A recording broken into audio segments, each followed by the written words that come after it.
ताई तुझं नाव काय? सोडा राजेव देसाई. आ सोडा राजेव देसाई. स्वरा देसाई. बरोबर. राहणार गिरगाव. गिरगाव गारगोटी कोल्हापूर. साहेब तुमचं नाव काय? राजू शिवाजी देसाई. ओके. तुमच्या ह्या 12 वर्षाच्या मुलीला शुगर किती वर्षापासून आहे? 4-5 महिने झाले. 4-5 महिने नुकतीच सुरू झाली होती. बर बर.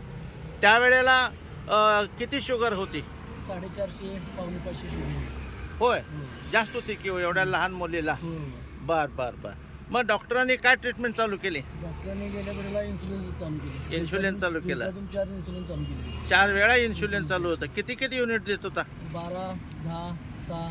12, 10, 6 असं 4 वेळेला इन्शुलिन घेऊन जायचं. मग ही शाळेला जाताना सुद्धा इन्शुलिन घेऊन जायची?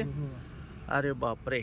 तुमचं आयुर्वेदिक औषध वापरल्यापासून म्हणजे त्यापासून शाळा चालू केली. बरोबर. आमचं अँटॉक्सिटी आणि टी वापरल्यापासून शाळेला पाठवून द्यायचं. त्याला शाळेला पाठवून द्यायला लागलात. हां, सकाळी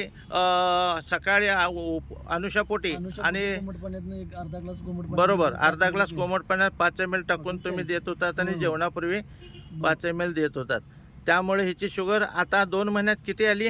आता तिची शुगर पूर्णपणे कमी आली. आता शुगर तिच्या जेवायच्या अगोदरची शुगर 126, 118 अशी आहे आणि जेवल्यानंतर पण तेवढीच दाखवते. जेवल्यानंतर 118 दाखवते. 150च्या आसपास. तुमच्या मोबाईलमध्ये रिपोर्ट आहे का?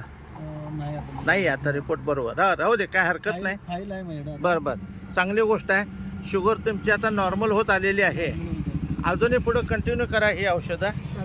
ही औषधं कंटिन्यू केला तर ताई पूर्णपणे कव्हर होईल आणि त्याचं पुढचं लाईफ सगळं छान जाईल. हां, धन्यवाद साहेब. तुमचं नाव काय? राजू देसाई. राजू देसाई. Okay, thank you.